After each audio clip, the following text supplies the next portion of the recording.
Jangan sedikit pun merasa bahawa kita ini seakan-akan ketika kita mendapatkan kelebihan, seakan-akan itu hasil usaha kita. Itu kan kalimat kalimat Qarun. Fir'aun pun mengatakan begitu. Kalimat Qarun ketika diberi kekayaan oleh Allah, dia mengatakan akulah yang mengusahakannya.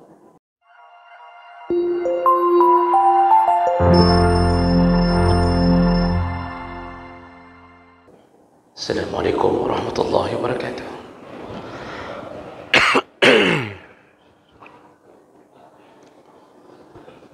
Alhamdulillahi rabbil alamin, wa bihi nasta'in ala umuri dunya wad din. Asyhadu an la ilaha illallah wahdahu la syarika lah, wa asyhadu anna Muhammadan 'abduhu wa rasuluhul karim. Allahumma salli wa sallim ala nabiyyina al-Mustafa Muhammadin wa ala alihi wa ashabihi ajma'in. Amma ba'd. Rabbi shrah li sadri wa yassir li amri wahlul 'uqdatam min lisani yafqahu qawli. Segala puji bagi Allah, kemudian salawat dan salam pada Rasulullah, pada keluarga dan seluruh sahabat-sahabatnya. Bapak-bapak dan ibu-ibu, jamaah salat maghrib dan isya yang Allah muliakan insyaAllah. Malam ini kita sambung pembahasan tentang fadilah beriman kepada qada dan qadar atau takdir Allah. Dan malam ini bisa menjadi malam terakhir pembahasan judul ini insyaAllah. Di pertemuan kita sebelumnya kita sudah membahas bahawa di antara fadilah beriman kepada takdir Allah, seseorang akan muncul sifat terus berusaha beramal saleh dan termotivasi atau bersemangat. Jadi orang yang percaya kepada takdir, dia tidak tahu apakah takdirnya berada di dalam neraka atau surga, maka dia berusaha untuk meretas takdirnya menuju ke surga. Maka disuruh perbanyak amal saleh. Baik, kita lanjutkan berikutnya, yaitu fadilah berikutnya. Siapa yang beriman kepada takdir atau qada dan qadar, maka dia akan terhindar dari sifat sombong. Nah, jawabkan Allah Subhanahu wa taala koneksinya, yaitu ketika seseorang percaya bahawa semua kelebihan datang dari Allah, semua nikmat yang dia dapatkan datangnya dari Allah, maka di saat itu dia tahu bahawa dirinya tidak punya andil apapun dalam kelebihan yang dia dapatkan. Dia yakin kekayaannya, kepintarannya, kekuatannya telah ditentukan oleh Allah untuknya. Disitulah seseorang menyadari tidak layak menyombongkan diri, karena itu pemberian Allah, bukan usahanya. Makanya orang kalau sudah sampai pada level mengetahui tentang hakikat ini, tidak ada lagi sifat sombong pada dirinya.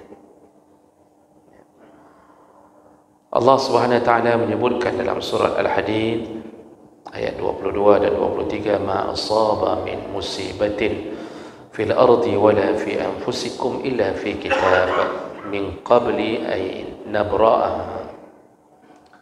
Kata Allah, semua yang mendapatkan musibah atau ditimpa musibah, baik yang terjadi di muka bumi, artinya terjadi pada bencana di bumi, ataupun pada dirimu, kata Allah, itu semua telah tercatat atau telah ditetapkan di Lauhul Mahfuz sebelum kami menciptakan musibah itu. Jadi semua telah ditentukan oleh Allah. Inna zalika 'ala Allah yasir.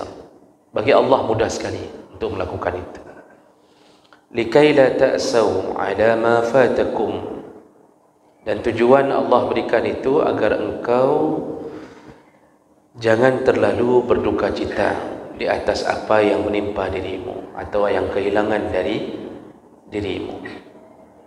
Jadi orang pertama yang diberi paham oleh Allah ketika rumahnya terbakar, ketika salah satu keluarganya dijemput Allah melalui sakaratul maut, janganlah terlalu bersedih hati, janganlah putus asa, karena itu telah ditentukan oleh Allah.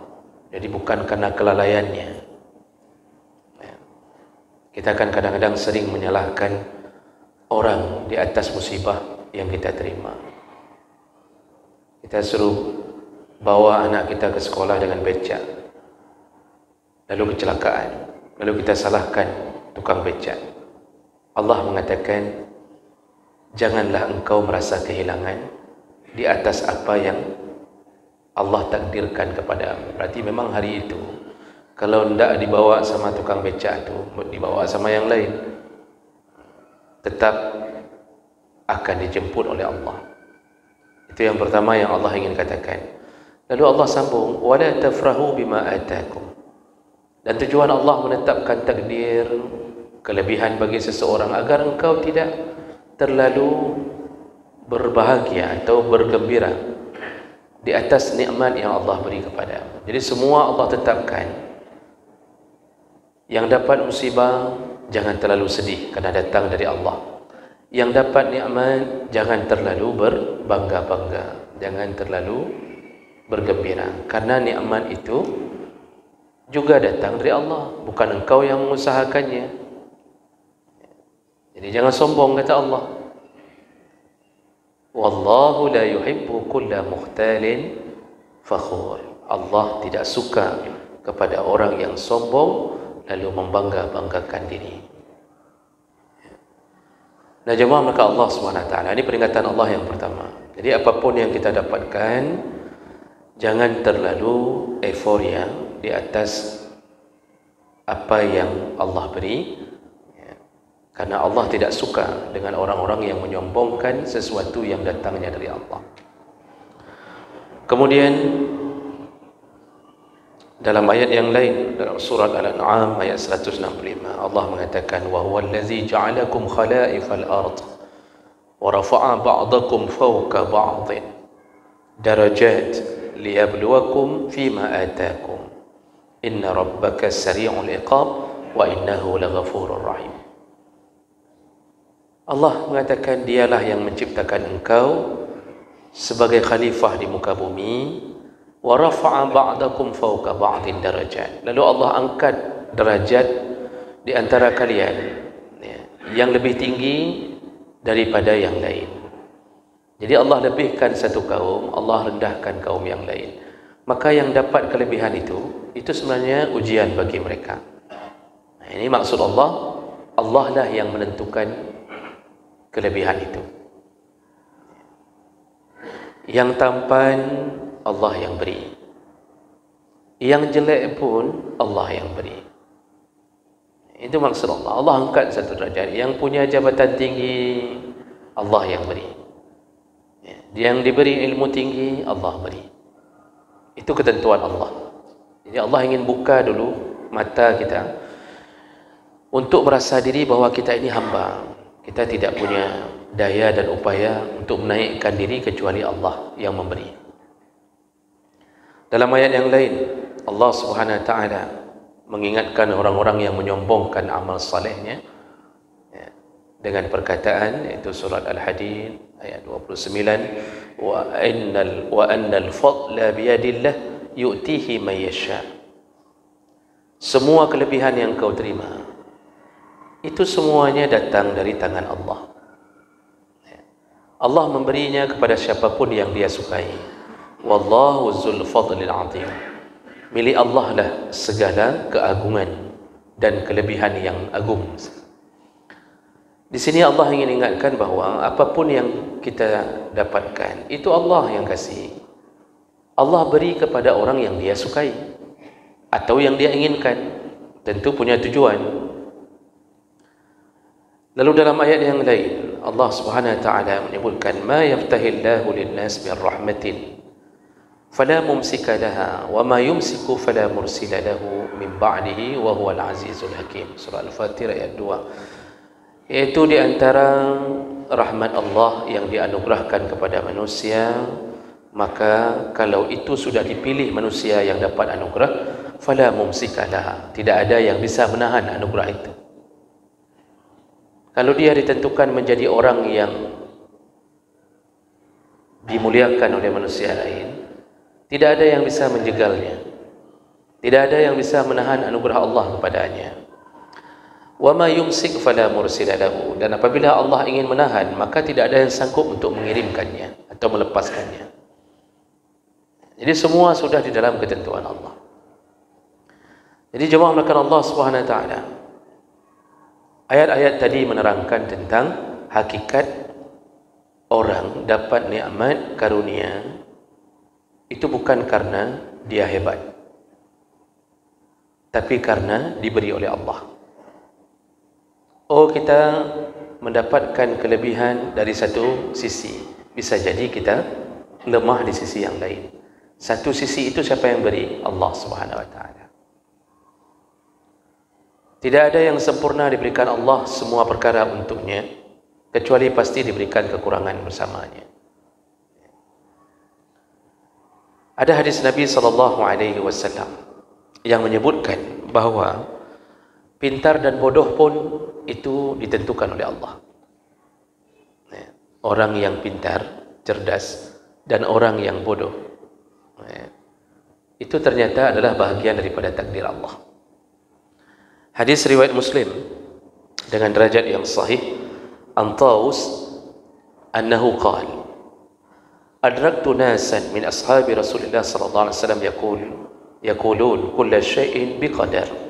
Jadi kata Taus, aku pernah berjumpa dengan beberapa sahabat Nabi dan mereka berkata bahawa kull syai' biqadar, semua telah ditentukan oleh Allah Subhanahu wa taala. Wa sami'tu Abdullah bin Umar, juga aku mendengarkan dari Abdullah bin Umar, yaqul qala Rasulullah sallallahu alaihi wasallam kull syai'in biqadar, segala sesuatu telah ditakdirkan Allah, telah ditentukan oleh Allah. Hatta al-ajza wal kaisa, sampai si bodoh dan si pintar, atau kepintaran dan kebodohan, itu pun bahagian daripada takdir Allah SWT. Banyak orang yang hari ini mengatakan bahawa kalau pintar itu anugerah, kalau bodoh yang takdir. Begitu kata orang-orang. Pintar itu anugerah, bodoh itu takdir. Jadi orang bodoh karena sudah merasa ditakdirkan, ya sudah, dia berputus asa di atas takdir itu. Orang pintar merasa mendapat anugerah, sehingga lupa diri, seakan-akan dia yang berjuang untuk pintar. Padahal otaknya yang cipta Allah. Kecepatan otak menerima sesuatu, Allah juga yang tentukan. Kita masih punya otak saja sudah alhamdulillah. Diberikan pintar, lebih lagi alhamdulillah. Tapi untuk kita tahu, kita yang diberikan Allah untuk cepat menghafal, cepat menguasai. Dulu kita ranking 1, juara umum, lalu kita begitu mudahnya selesai dari jenjang pendidikan antara satu tahap dengan tahap yang lain. Lalu kita masuk di kuliah yang favorit, kita berada di universitas yang bonafid, lalu kita lulus dengan cum laude. Hari ini kita dikenal orang pintar sekali. Itu ternyata bukan bahagian daripada yang kita usahakan. Itu ternyata bahagian daripada ketentuan Allah SWT. Makanya Imam Nawawi ketika menjelaskan dalam syarah Sahih Muslim tentang hadis ini, beliau mengatakan begini, wa ma'nahu anna al-ajiz qad qaddara Allah ajzahu wal kaisu qad qaddara kaisahu. Maksudnya, kata Imam Nawawi, orang yang lemah lemah otaknya, lemah ekonominya, lemah pemahamannya, itu semua ditakdirkan oleh Allah kelemahannya, kata Imam Nawawi. Wal kais, dan orang yang pintar, cerdas, itu pun ditakdirkan Allah kecerdasannya. Oleh karena itu, Bapak Ibu yang Allah muliakan, pintar dan bodoh adalah sesuatu yang telah ditentukan oleh Allah. Namun kenapa orang-orang ditentukan pintar dan ditentukan bodoh? Kalau semuanya diberi pintar, tidak seimbang bumi ini. Kalau semua diberi pintar, kita akan kehilangan keseimbangan hidup. Semua jadi profesor, nggak ada yang mau jadi mahasiswa. Untuk apa dirikan fakultas? Untuk apa dirikan universitas? Ya. Kalau nggak ada yang bodoh, semua jadi dosen. Siapa muridnya? Kalau nggak ada yang bodoh, semua kaya gara-gara kepintarannya. Semua jadi pejabat kaya-kaya, Pak. Siapa tukang bangunan yang mau buat rumahnya? Kalau nggak ada yang bodoh, maka kita sampai orang gali septic tank pun tak ada orang. Semua pintar, semua hebat, semuanya, semua diberi Allah. Lalu apa manfaatnya kepada orang bodoh? Dia bisa mendapatkan kelebihan dari Allah. Di antara hikmah kebodohannya, dia akan mendapatkan pahala yang banyak dengan perjuangan yang lebih dibandingkan orang pintar. Makanya kalau kita seorang guru atau dosen melihat orang yang bodoh, maka pantang bagi kita mengira bahwa dia itu membodoh-bodohi diri. Kebetulan mamanya bodoh, bapaknya bodoh, perkawinan antara gen yang bodoh, kemungkinan besar itu ya 85% ya lahir yang anak bodoh-bodoh lah. Lalu kita salahkan ayah ibunya. Ibunya juga punya kakek begini, punya nenek begini, lalu keturunannya berjenjang. Siapa yang salah? Adakah kesalahannya? Tidak. Tapi Masya Allah, si bodoh, begitu dia berjuang untuk menghafal sesuatu, kalau dia butuh waktu sekitar 1 minggu untuk bisa menyelesaikan satu kalimat, si pintar punya 1 menit saja sudah bisa menghafal satu kalimat, maka lebih besar pahala si bodoh. Itu perjuangannya untuk mendapatkan ilmu dan meretas takdirnya. Jadi yang menambah kebodohan itu karena malas, enggak diberikan motivasi. Apalagi kalau gurunya mengatakan, cik ngen ke? Kamu itu memang ngan, memang bodoh. Enggak akan berubah kamu. Sampai mati pun enggak berubah. Kamu tetap bodoh. Itu membuat seseorang tidak berusaha untuk menerjang takdirnya. Malas membuat bertambah bodoh. Tapi bodoh adalah bahagian ketetapan. Orang pintar, kalau tahu dirinya adalah bahagian daripada pemberian Allah, kepintaran itu bahagian pemberian Allah, maka tidak selayaknya dia menyombongkan kepintarannya. Jadi tidak layak orang alim itu selalu menenteng-nenteng fasilitas untuk memberitahu ke orang lain bahwa dia adalah orang alim. Lalu punya sifat yang sombong, minta untuk dihormati. Padahal kealimannya diberi oleh Allah. Lalu dia sombong di atas pemberian. Ujung-ujungnya si alim ini malah masuk neraka. Diberi pintar, tidak tahu cara bersyukur dan tidak tahu hakikat bahwa engkau yang pintarkan Allah. Makanya orang alim ketika sudah bertemu dengan pengetahuan bahwa dirinya milik Allah, pintarnya pun pemberian Allah, maka yang terjadi adalah tawadhu', semakin rendah, semakin rendah.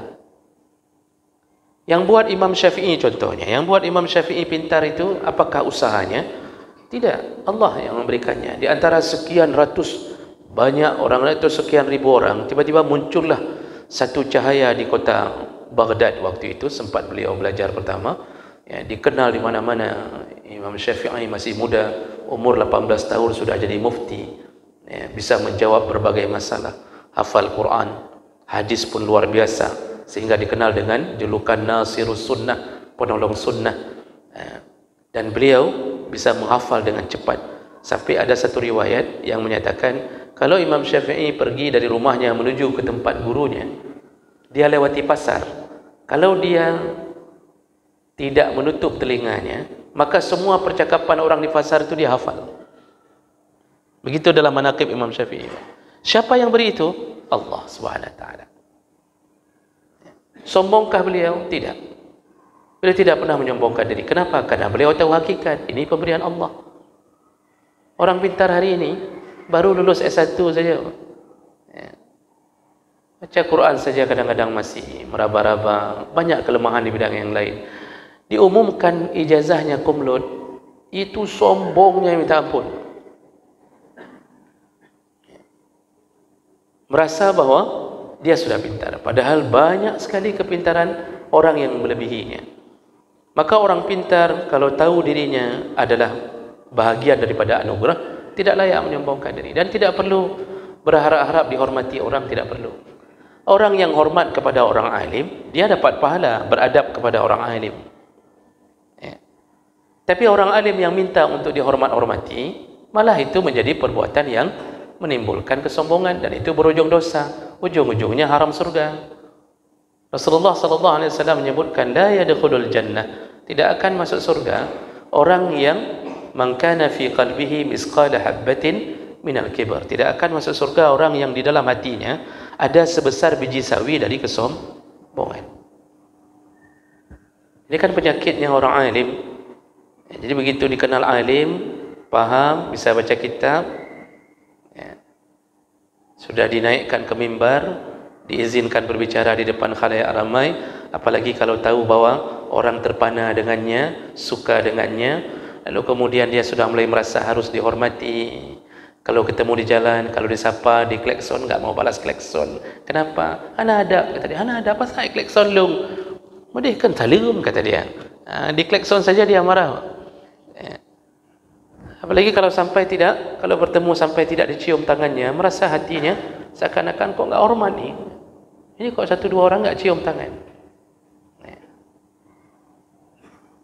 Kalau seandainya berdiri dalam saf salat, itu kalau enggak disediakan di tempat di depan, muncul dalam hatinya kesombongan, kok saya enggak dihargai, kok enggak diberi tempat khusus di depan. Kalau diundang dalam walimah, ini berulang-ulang saya katakan, karena ini penyakit. Diundang dalam walimah, itu kadang-kadang kalau enggak dihidang, Pak, harus ngambil sendiri, disuruh tahan piring, dikasih tisu satu, disuruh tahan piring. Itu rasanya malu sekali bagi orang yang merasa harus dihormati. Dia dalam hatinya mengatakan, enggak ada adab. Kok saya disuruh antri ngambil makanan? Maunya kan ada meja khusus. Itu penyakit. Tidak faham, yang mengalimkan dia adalah Allah. Makanya sifat orang alim itu bukan bertambah tinggi dengan kepintarannya, tapi bertambah rendah. Barulah dia faham bahwa dia adalah milik Allah Subhanahu wa taala dan kepintarannya datang dari Allah Subhanahu wa taala. Nah, bagi orang yang bodoh tidak perlu bersedih hati. Karena Allah beri pahala yang banyak, dan paling banyak kemaafan kan bagi orang bodoh. Selama dia berusaha tuntut ilmu, berusaha tahu, tapi tetap bodoh, banyak kemaafan kepadanya. Bahkan Allah beri pahala yang melebihi pahala orang yang mudah atau mendapatkan anugerah kepintaran. Contohnya dalam urusan baca Quran, hadis dari Aisyah radhiyallahu anha, hadis riwayat Bukhari Muslim. An Aisyah radhiyallahu anha qalat, qala Rasulullah sallallahu alaihi wasallam, allazi yaqra'ul Qur'an wa huwa mahirun bihi ma'as safaratil kiramil bararah. Siapa yang Allah beri anugerah pintar baca Quran, suaranya bagus, mudah menghafal, huruf yang keluar cocok, tepat sesuai di tempat makharij al-hurufnya, cepat sekali dia faham. Tajwid dia kuasai. Dia faham sampai qiraat pun dia tahu, ini qiraat fulan, ini qiraat fulan. Pintar sekali dalam urusan Quran. Allah muliakan dia dengan kepintarannya. Kalau dia bertahan tidak sombong, maka dia akan dikumpulkan ma'as safaratil kiramil bararah, dikumpulkan bersama para malaikat yang mulia, yang bersih dari maksiat di dalam surga Allah Subhanahu wa taala. Nah, bagaimana dengan keadaan orang yang diberi kekurangan oleh Allah. Nabi sambung, wallazi yaqra'ul Qur'an wa yatata' fihi wa huwa 'alaihi syaq lahu ajran. Sedangkan ada orang yang diberi kekurangan oleh Allah, dia belajar Quran lalu dia baca terbata-bata karena susahnya dia baca Quran, diberi berbagai kekurangan oleh Allah, susah nangkap, tidak faham-faham, sudah tua tidak tahu mana mat asli mana mat palsu, tidak faham, disuruh baca Quran, orang lain sudah selesai surat Kahfi malam Jumaat dalam ukuran setengah jam, dia baru 1 halaman, susahnya bagi dia, itu pun salah bertaburan, huruf-hurufnya pun salah keluar, lidahnya pendek walaupun tak bertulang. Apa yang terjadi padanya ketika dia mengalami kesulitan menguasai Quran, tapi dia tetap berjuang mencoba untuk mengalahkan kebodohannya? Nabi mengatakan lahu ajran, dia dapat pahala 2 kali lipat, pahala belajar dan pahala bersabar di atas kesulitan yang diberi oleh Allah Subhanahu wa taala. Jadi inilah dunia tentang percaya kepada takdir, kelebihan kita itu yang beri Allah Subhanahu wa taala. Jangan sedikit pun merasa bahawa kita ini seakan-akan ketika kita mendapatkan kelebihan seakan-akan itu hasil usaha kita. Itu kan kalimat kalimat Qarun. Fir'aun pun mengatakan begitu. Kalimat Qarun ketika diberi kekayaan oleh Allah, dia mengatakan akulah yang mengusahakannya. Maka orang-orang yang diberi kekayaan oleh Allah, tadi kalau dari sisi kepintaran, Allah yang beri. Kalau dari sisi kekayaan, kita ini jangan sampai menjadi Qarun berikutnya. Jadi kalau ada keluar kalimat, kenapa bapak kaya? Ya udah capek saya kerja, puluhan tahun saya mencoba untuk buka usaha ini, jatuh bangun. Nah, sekarang sudah kaya. Nah, itu hasil usaha saya, kerja keras saya. Ini kalimat-kalimat semisal dengan kalimat Qarun. Seharusnya kekayaannya itu terucap kalimat seperti kalimatnya Nabi Sulaiman alaihissalam. Hadza min fadli rabbi. Semua ini pemberian Allah Subhanahu wa taala. Nabi Sulaiman itu tidak pernah ada yang mengalahkan kekayaannya. Tidak ada yang bisa mengalahkan kemegahan istana dan kekuasaannya. Karena beliau pernah berdoa kepada Allah untuk minta istana, minta kerajaan yang tidak pernah ada sebelumnya dan tidak akan ada sebelumnya. Allah kabulkan. Allah kabulkan. Dia bisa menundukkan bangsa jin untuk menjadi pasukan-pasukannya. Dia bisa minta kepada pasukannya memindahkan singgasana Ratu Balqis sekejap mata. Jin saja bisa ditundukkan. Enggak ada istana yang lebih hebat daripada istana Sulaiman. Hari ini ada istana-istana yang seperti itu, bukan menundukkan jin, tapi ditundukkan oleh jin. Dan itu yang terjadi hari ini. Dan Masya Allah, orang-orang hari ini, ketika tidak sadar bahwa kekayaannya diberi oleh Allah, maka dia jatuh ke dalam kesombongan orang-orang kaya. Nabi SAW itu bisa kaya, Nabi kita itu bisa kaya, namun ketika ditawarkan oleh Allah melalui satu malaikat, jadi diutus malaikat kepada Nabi, ini hadis saya tidak hafal matan lengkapnya. Jadi malaikat datang kepada Nabi menanyakan kepada Muhammad SAW, apakah engkau ingin menjadi Nabi sekaligus raja, ya, seperti Daud, Sulaiman, atau engkau ingin menjadi Nabi sekaligus hamba? Jibril yang menemani malaikat ini memberi isyarat kepada Rasulullah untuk memilih menjadi Nabi sekaligus hamba. Maka dengan mantap Nabi mengatakan, biarkan aku menjadi Nabi sekaligus hamba. Kalau Nabi sempat jawab bahwa beliau menginginkan Nabi sekaligus raja, itu Nabi kita itu bisa menguasai alam semesta dengan izin Allah Subhanahu wa taala. Tapi tidak. Beliau makan bertekuk lututnya ke bawah. Beliau bahkan pernah makan Kata Nabi, la attaki kama yattaki'ul 'abdu. Ya, aku tidak akan menyandarkan diri illa kama yattaki'ul 'abdu, kecuali aku akan makan seperti budak makan. Maka Nabi enggak pernah bersandar kalau makan. Sampai segitunya, karena bersandar itu ya tentu kebiasaan para raja, walaupun enggak ada dosa di situ. Nah ini ya, bagi orang-orang yang diberikan kekayaan, kalau dia tahu bahwa dirinya tidak punya andil apapun dalam urusan itu, maka jangan sombong dengan kekayaan. Pulangkanlah kekayaan itu kepada Allah Subhanahu wa taala. Allah Subhanahu wa taala menyebutkan dalam masalah rezeki dalam surah An-Nahl ayat 71, wallahu faddala ba'dakum ala ba'din fir rizqi. Allah melebihkan satu di antara yang lain dalam urusan rezeki. Jadi kaya miskin itu ditentukan Allah.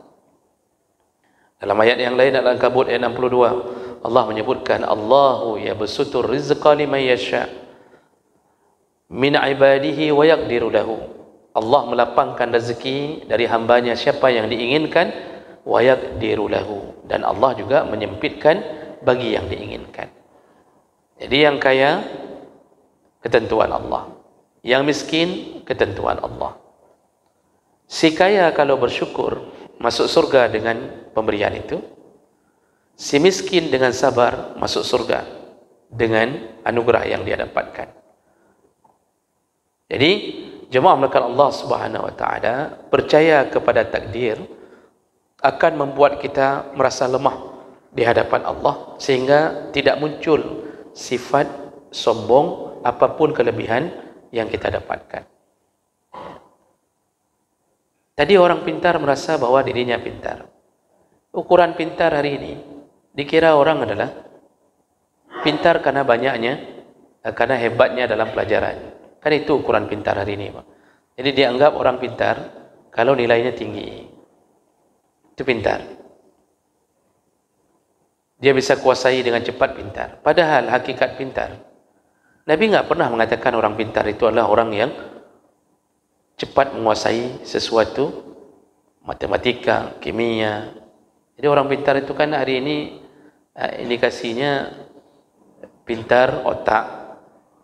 Lalu nanti kalau pilih jurusan di SMA, jurusannya MIPA, itu dianggap pintar. Yang IPS dianggap kurang pintar. Yang ambil jurusan bahasa lebih bodoh daripada orang IPS. Begitu anggapan orang. Padahal nanti yang buat rumah sakit orang IPS, yang kerja orang MIPA. Itu anggapan-anggapan pintar hari ini. Padahal Nabi SAW ketika mendefinisikan pintar, beliau dengan lugas mengatakan al-kayyisu, orang yang pintar itu adalah mandana nafsah wa amila lima ba'dal maut. Si pintar itu adalah orang yang selalu memuhasabahkan dirinya. Jadi selalu berfikir tentang keadaan dirinya, kekurangan dirinya. Jadi dia sibuk dengan aibnya sehingga lupa dengan aib orang lain.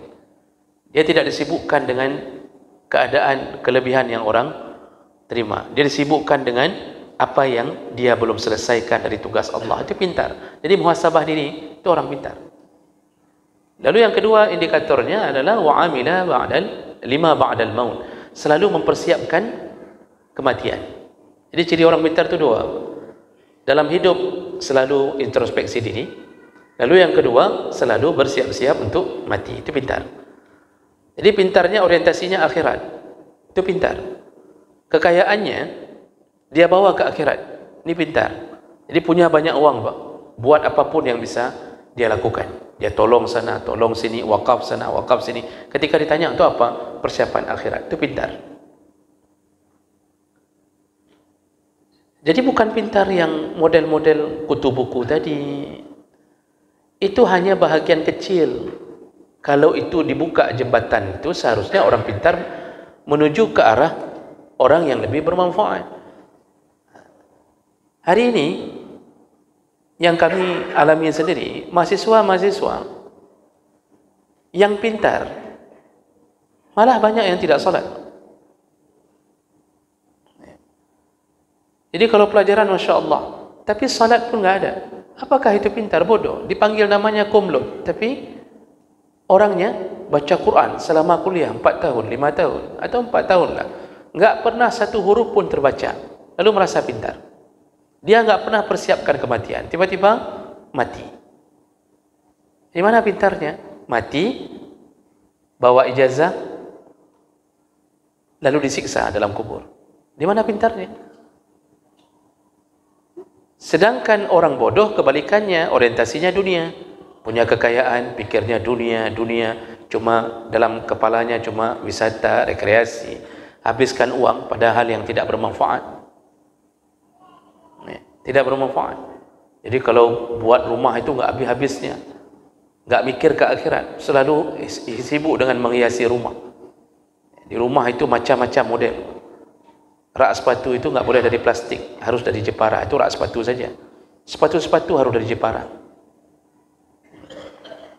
Di ruang tamu begini, nanti habiskan di ruang tamu saja sudah 200 juta. Belum lagi di ruang yang lain. Di dinding rumah enggak boleh cat biasa, harus cat yang berminyak. Hidupnya terus asal ada uang ke sana, buat ini, buat itu.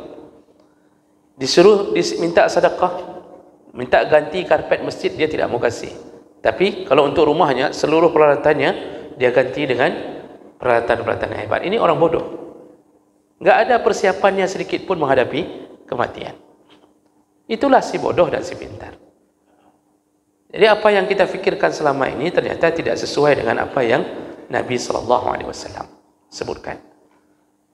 Bagi Allah mudah sekali memintarkan seseorang dan mudah sekali membodohkan seseorang.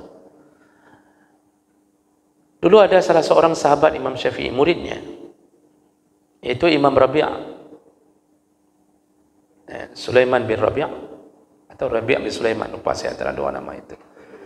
Itu dalam riwayat disebutkan beliau termasuk murid yang paling susah memahami pelajaran. Sampai Imam Syafi'i menyempatkan waktu untuk mengajari beliau berpuluh kali dibandingkan yang lain. Berpuluh kali dibandingkan yang lain. Selesai semua pelajaran, yang lain sudah bisa, dia belum bisa.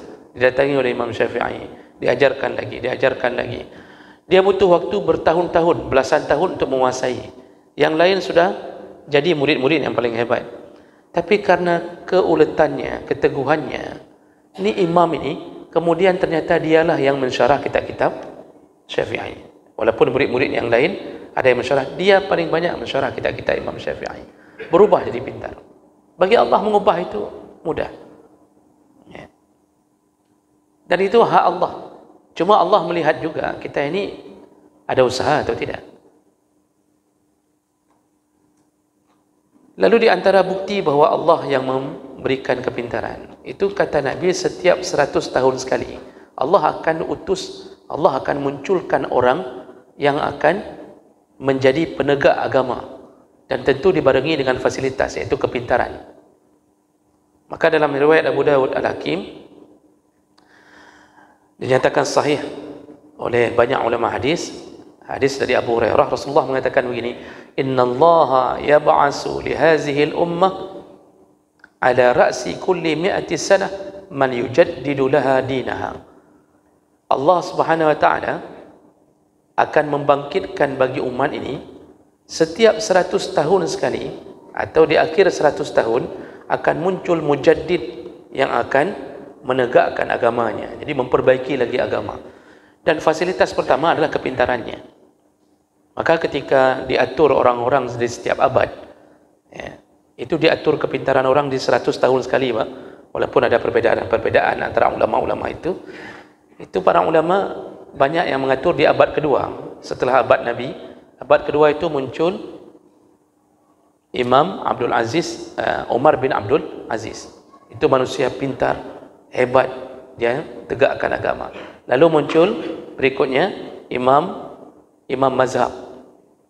Imam Mazhab, dia enggak mesti satu orang, beberapa orang sekaligus juga bisa. Lalu kemudian muncul lagi murid-murid dari berikutnya. Setiap ujung 100 tahun sekali ada orang menegakkan agama. Hari ini kita kadang-kadang heran, Pak. Pemberian Allah kepada orang enggak sanggup kita lampaui. Ketika Allah berikan kemampuan, ya, pada Dr. Ahmed Deedat menguasai Injil, menguasai ini, menguasai Quran, sampai orang-orang Nasrani kalah bertekuk lutut di hadapannya. Tak ada yang mampu melampauinya. Lalu muncul lagi, naik zakir, naik. Bahkan semua kitab-kitab Hindu dikuasainya. Tak ada yang mampu melampauinya. Maka oleh kerana itu, sadarilah bahawa kelebihan kita diberi dalam takdir Allah, bukan kita yang mengusahakannya. Maka bertakwalah kepada Allah di atas kelebihan yang Allah beri. Mudah-mudahan bermanfaat. Subhanakallahumma bihamdik, asyhadu an la ilaha illa anta, astaghfiruka wa atubu ilaik. Wassalamualaikum warahmatullahi wabarakatuh.